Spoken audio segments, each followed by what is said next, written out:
certo, teu escolhido separado, Pai, para levar a tua palavra para onde ele for. Deus, neste momento, ele foi escolhido por ti em primeiro lugar e depois pelo nosso ministério para estar aqui, nos contemplando com algo que o Senhor já preparou para nossas vidas. Enche ele, Deus, de forma poderosa, transforma ele com poder e glória, despede o eu dele, para que o teu Espírito Santo cresça e prevaleça sobre a vida dele, e que ele vive à vontade junto com o Senhor, para fazer aquilo que o Senhor mandar para nós nesta noite. Assim nós oramos e agradecemos, e já profetizamos que será uma palavra transbordante de unção na sua presença, Senhor, em nome de Jesus. Amém. Meus irmãos, a paz do Senhor. Amém. Muito bom estar aqui novamente com os irmãos.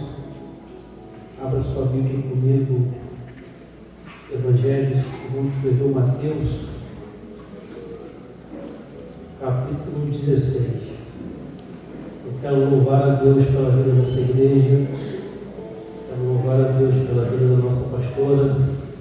Deus continue te abençoando, guardando. Isso aqui é fruto que Deus é na vida da senhora, que a senhora é com a gente. Eu estive aqui há 3 anos atrás, convite do Cass, a Tayara, para trazer uma palavra para os jovens, e a gente saiu daqui extremamente encantado com o carinho e o amor que a gente foi aqui tratado por vocês. A gente falou com o povo lá em Friburgo: olha, a gente foi numa igreja, eu nunca vi tanto amor. Nós falamos isso. Foi ali e nós fomos tratados aqui. Então que Deus continue abençoando a vida dos irmãos, fazendo prosperar esse ministério. E não é longe, irmão. Eu saí de Friburgo e estou aqui, é pertinho. Amém? É uma bênção estar aqui com vocês, estar comigo a minha esposa, a irmã Aline. Fique aí, o povo te vê. Deus é bom, faz milagre. Amém? Meu filho Mateus, levanta ele aí. Dá um oi, Mateus, pro pessoal. Oi. Viu? Quando a gente veio aqui, a Aline estava grávida do Mateus. O Mateus, o público todo pulou ali dentro, porque dando glória ao Senhor. Que Deus continue abençoando, irmãos, essa igreja. Eu me sinto muito honrado por esse convite, de estar aqui nessa noite. Muito honrado mesmo, que Deus continue abençoando. Mateus 16, nós vamos ler o verso 17 e depois a gente vai voltar para Mateus 5. Se trata de um aniversário dessa obra, desse tempo, como já foi pedido. Deus colocou algo no meu coração e quero compartilhar com os irmãos. Mateus 16 vai dizer assim no verso 7: e respondeu-lhe Jesus: bem-aventurado és tu, Simão, filho de Jonas, pois não foi carne e sangue que te revelou, mas meu Pai que estás no céu. E também eu te digo, 18, que tu és Pedro, e sobre esta pedra edificarei a minha igreja, e as portas do inferno não prevalecerão contra ela. Você pode dar um glória a Deus por isso? Aleluia. E eu te darei as chaves do reino dos céus, e tudo que ligares na terra será ligado nos céus, e tudo que desligares na terra será desligada nos céus. Deixa a sua marcada aí, marca com o dedinho, marca com o marcador de Bíblia. Vem comigo para Mateus 5.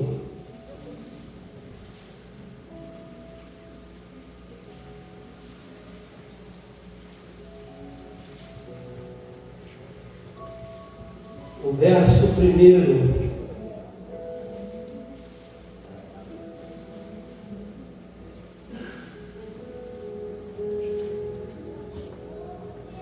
Diz assim: vendo Jesus as multidões, subiu ao monte assentou-se e aproximaram-se dele os seus discípulos. E ele começou a ensinar, dizendo: Bem-aventurados os pobres de espírito, pois dele é o reino dos céus. Bem-aventurados os que choram, pois serão consolados. Bem-aventurados os humildes, pois herdarão a terra. Bem-aventurados os que têm fome e sede de justiça, pois serão fartos. Bem-aventurados os misericordiosos, pois alcançarão misericórdia. Bem-aventurados os puros de coração, pois verão a Deus.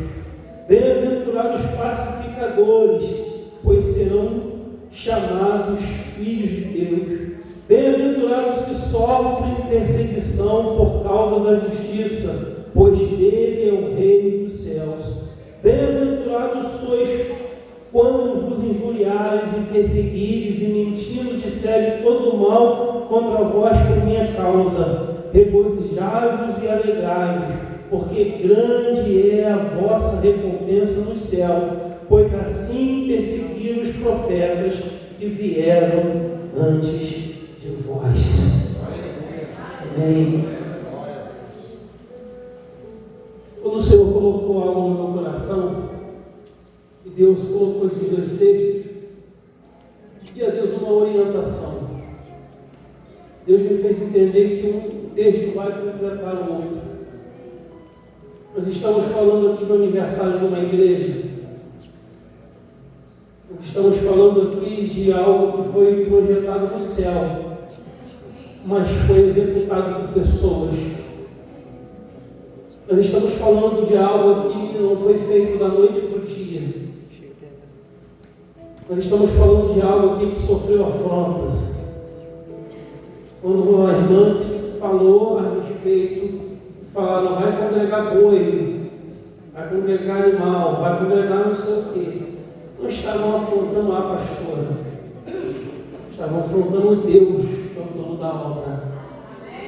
E o Deus que é o dono da obra, Ele honra. Deus começou a colocar essa palavra no meu coração, esses dois textos. Deus me fez entender um texto dentro do outro. Porque quando o Senhor fala para Pedro, em Mateus 16, que sobre essa pedra, estava falando sobre a palavra que Pedro verbalizava, que Pedro reconhece que Jesus Cristo era o Filho de Deus. Ele fala sobre essa pedra, sobre essa palavra, sobre essa verdade. A primeira verdade que a igreja prega, que a igreja menina dos olhos de Deus prega, é que é Jesus Cristo é o Filho de Deus. Jesus Cristo é o dono da obra. Jesus Cristo é para ser louvado, é para ser exaltado. O nome dele aqui é adorado. É pelo nome dele, é por ele, para ele são todas as coisas. O alfa, o ômega, o fera divino, que é Jesus Cristo. E Pedro verbaliza isso para quando Cristo pergunta: tu és o Cristo, o Filho de Deus? E Jesus vai falar sobre essa palavra que eu sou Cristo, vou edificar a igreja, porque a igreja está edificada sobre a verdade. Igreja que não é edificada sobre Cristo, não é igreja, é só uma porta que se abre. Tem muitas portas que se abrem, que não tem fruto, que não tem vida, que não tem cura, que não tem câncer, que é jogado para fora. Por quê? Porque Cristo não está, porque Cristo não é a pedra, porque Cristo não é o fundamento. Agora, quando Cristo é o fundamento, o milagre acontece, a obra é executada. O recurso vem, as pessoas vêm, a glória vem, a unção vem. Jesus, ele, possamos dizer assim, quando ele começa o seu ministério, ele vai passando, vai falando, vai pregando. E o ministério de Jesus é composto por milagre. Jesus, certa vez, ele está andando, chega no tanque, chamado tanque de Betesda. E quando ele chega no tanque de Betesda, ele homem, 38 anos no lado, 38 anos abandonado, 38 anos que ninguém queria mais saber dele. Talvez eu não sei você, mas você pode talvez se encaixar nessa história. Todos iam em outra direção, mas Jesus chega e vai até aquele que estava encostado, largado, porque Jesus ele vai até nós. Quando os muitos já falam, não tem mais jeito, quando muitos falam, não tem mais solução, quando muitos falam, fica aqui encostado, porque agora você vai até o final com esse problema. Aí Jesus chega, Cristo, Filho de Deus. Você está 38 anos nesse lado, abandonado, porque você está esperando o homem fazer algo por você. Mas eu cheguei aqui para fazer algo na tua vida. Eu sou o Cristo, o Filho de Deus, que cura. O Cristo que quando ele entra, ele vai passando por Gadara, e por ser judeu ele não poderia ir para o cemitério, não poderia tocar em coisa morta, mas tinha alguém lá, um filho, um esposo, que estava possesso, que estava atormentado por espírito imundo, e que ele pegava as correntes, que ele rajava as correntes, que ele era um verdadeiro animal, possesso. Talvez a gente se distancie de certas pessoas, mas você já viu que Jesus se aproxima de quem que ninguém quer se aproximar. Jesus chega, irmãos, perto de muitas das vezes ninguém quer chegar perto de mim, perto de você. Aí Jesus chega. Quando Jesus chega, aqueles espíritos imundos do Gadareno saem, porque és o Cristo, o Cordeiro de Deus. Quando o Cristo, o Cordeiro de Deus, chega diante daquele Gadareno, ele foi curado, ele foi liberto. Jesus fala, vai e volta para a sua família, porque libertação traz a gente de volta para a nossa família. Libertação traz a gente de volta. É o Cristo, o Cordeiro de Deus. O Cristo, o Cordeiro de Deus. Quando está diante dele uma mulher que já vivia um tempo, 12 anos, com aquela hemorragia, você sabe a história, que ela chega assim rastejando e toca na orla. O Cristo, o Cordeiro de Deus, fala para os seus discípulos, saiu virtude de mim, porque na minha orla alguém tocou, porque no chão alguém se jogou, porque a boca do pó alguém colocou. E quando a gente coloca a nossa boca no pó, o Cristo, o Cordeiro de Deus, libera virtude.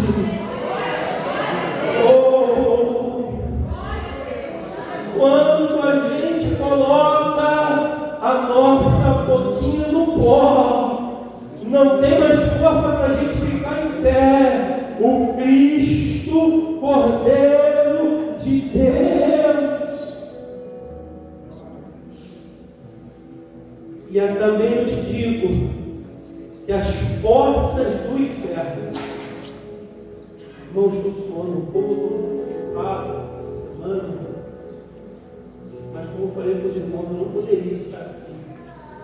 Essa semana eu bem limpado. Esse irmão estou suando um pouquinho, mas está tudo normal. Eu também te digo que tu és Pedro, e sobre esta pedra edificarei a minha igreja, e as portas do inferno não prevalecerão contra ela. Não pense você que o inimigo não trabalha contra a obra de Deus. Foi falado aqui perfeitamente. Só que ele abre e sai os seus exércitos. Porque se as portas do inferno não prevalecerão, Porque tem saído alguma coisa. E quando o inimigo sai, ele não sai por algo simplesmente. Ô Pai, deixa Jesus. As portas, quando se abrem no inferno, sai como um alvo para atacar a igreja. Se você parar para ver, irmãos, como o inimigo tem tentado atacar a igreja com coisas que se levantam contra a obra do Senhor. É ideologia disso, é ideologia daquilo. Mas o que sustenta a igreja é o Cristo Cordeiro de Deus. Era isso. Mas se as portas se levantam, se abrem, e ela não prevalece, por que não prevalece? Porque tem uma batalha. Se não vai prevalecer, ela vai ter uma batalha. E quem guerreia nessa batalha, irmãos? Quem guerreia nessa batalha? Olha para o teu lado aí, tem um guerreiro do teu lado. Olha para o teu lado, olha para frente, olha para trás. É por isso que você tem que entender o seu papel na igreja.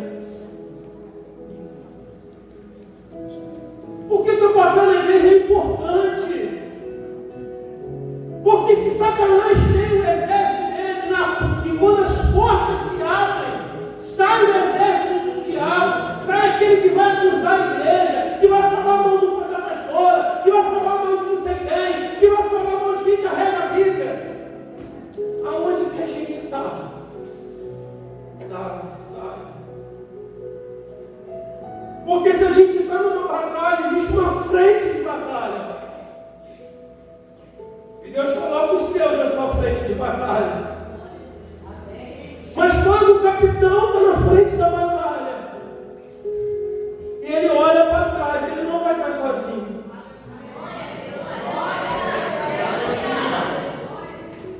O meu papel, o seu papel é, se a gente serve a igreja do Cristo, Filho de Deus, e se a gente está aqui, irmãos, você está lindo sentado nesse banco, mas Deus tem algo com você. E deixa eu te falar algo, dentro de um exército, dentro de uma questão militar, tem várias funções. Dentro de um corpo, tem vários membros e vários órgãos. Eu não sei se você já entendeu o que Deus está falando contigo, mas eu vou falar. Deus tem algo específico para você, porque você faz parte de um exército e tem uma general que está à frente. Porque quando vem dela. Mas sabe por que ela não para? Porque o teu joelho está no chão, porque a tua boca está no chão, porque a joelhologia, como foi falado aqui, eu peguei isso para mim, é o que suporta essa igreja. É que tu ora na tua casa, ninguém sabe, talvez você nunca pegou esse microfone aqui, mas tu ora dentro do teu quarto, em Calcara, em Laranjal, não sei, na PNB, você ora na tua casa, você fala, Senhor, guarda a vida da pastora dela, cubre ela com a função, cubre ela com o teu poder. Talvez ninguém nunca te viu com o microfone, mas você já evangelizou o teu vizinho, você já evangelizou no seu trabalho, você já falou lá onde você está, na sua faculdade. Talvez você nunca pegou esse microfone, mas quando começaram a falar mal de Jesus, você não aceitou, e com o conhecimento que você tem da palavra, você defendeu o Evangelho. Talvez você nunca pegou esse microfone, mas quando aquela amiga sua chegou lá, falando assim, eu vou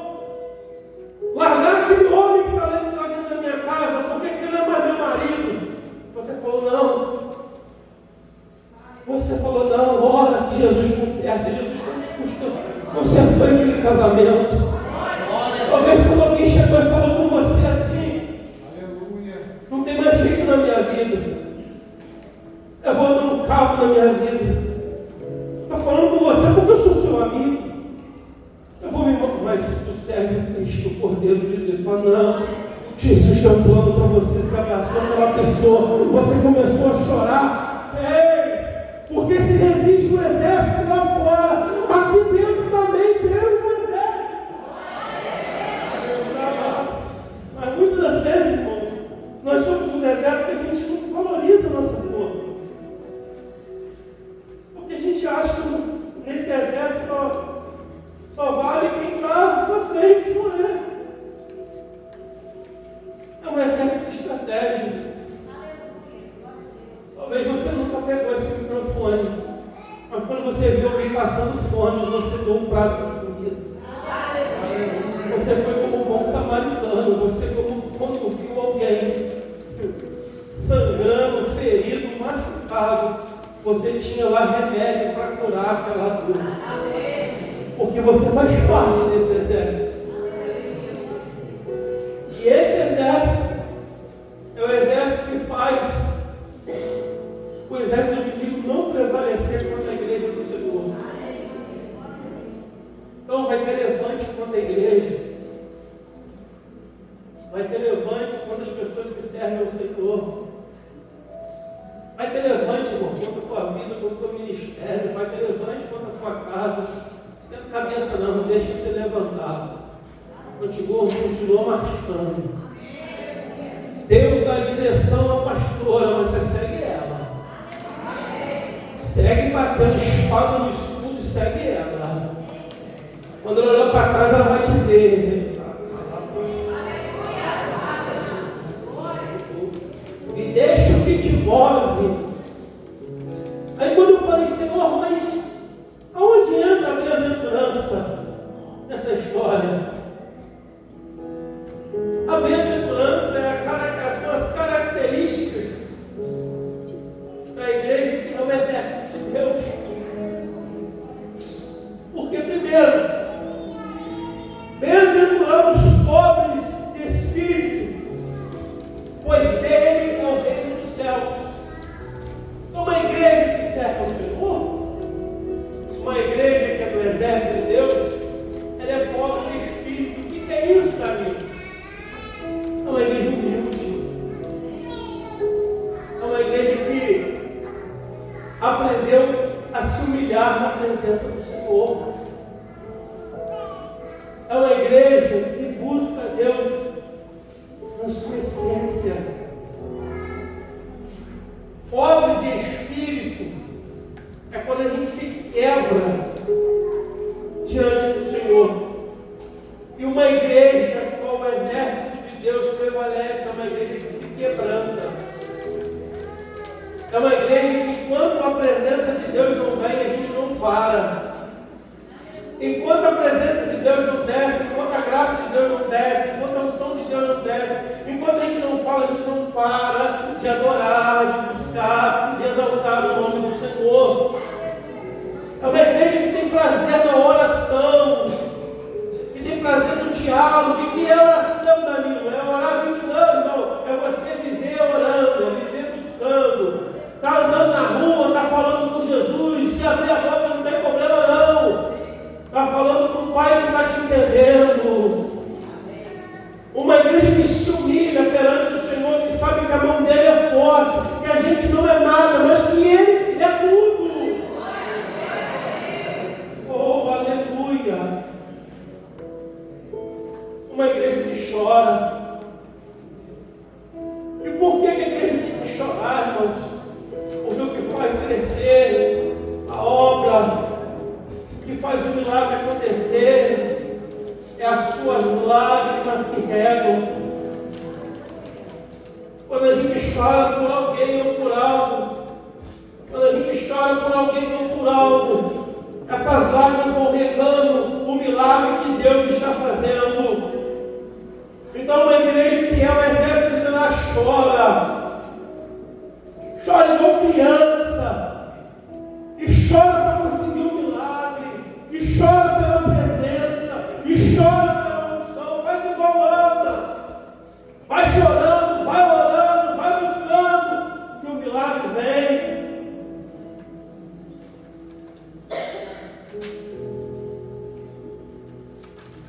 Bem-aventurados que têm fome e sede de justiça. Que a fome, que a sede, que o desejo de justiça da igreja seja nos consumindo. De ver o agir de Deus se manifestar em nosso meio. Nós estamos esperando muito que Deus faça através do homem, que faça Deus através de fulano, de ciclano, de bertano. Mas Deus ele faz através do seu poder, e é esse poder que a gente precisa ver manifestado aqui na terra. É esse poder que a gente entende que Deus se manifesta aqui na terra. Bem-aventurados misericordiosos, pois alcançarão a misericórdia quem ama. Uma igreja misericordiosa é uma igreja que ama. Quando o general está na frente, ele olha e vê uma igreja de misericórdia. Uma igreja que a mão vai estar sempre estendida. E sabe por que essa igreja está grande assim? Porque tem misericórdia. Porque tem mão que puxa e bota, puxa para cá, puxa para cá, puxa para lá. Alcança os que estão fora. Bem-aventurados os pacificadores.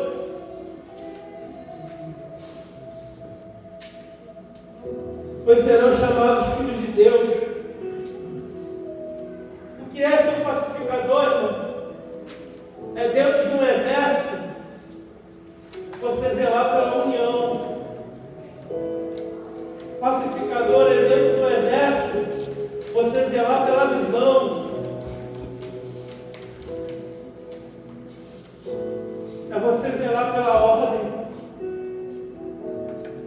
É você zelar assim, olha, vamos seguir a pastora? Não, mas eu tenho uma visão, irmão. Duas visões é divisão. A gente tem uma visão e a gente segue. A gente tem uma visão e a gente segue. E por que Deus levou os pacificadores dentro desse exército chamado igreja? Dentro dessa parte desse exército chamado menino dos olhos de Deus? Porque Deus zela pela unidade. Porque o exército, se estiver muito espalhado, o adversário não vê o tamanho dele. Mas quando ele está unido, se a gente for um para cada lado aqui e olhar a mesma quantidade dos irmãos, eu não vou perceber a quantidade que está aqui. Se cada um começar a se esconder, mas crente não se esconde, crente se apresenta, e crente se une, crente não deixa nada ir para diante, ele corta se ele não tiver a solução.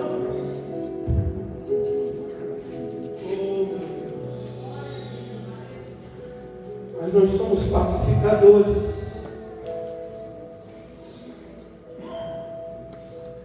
Bem-aventurados que sofrem perseguição por causa da justiça, pois dele é o reino dos céus. Eu quero concluir nesse aqui.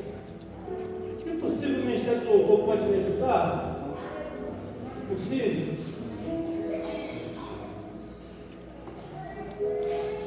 Bem-aventurados sois vós,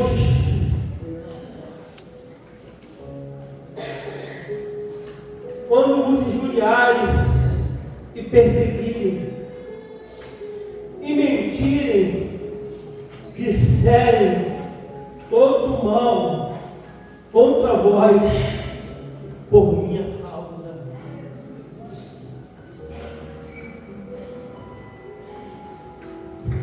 Pelo Jesus que você decidiu servir, pelo Jesus que você adora, pelo Jesus que você glorifica.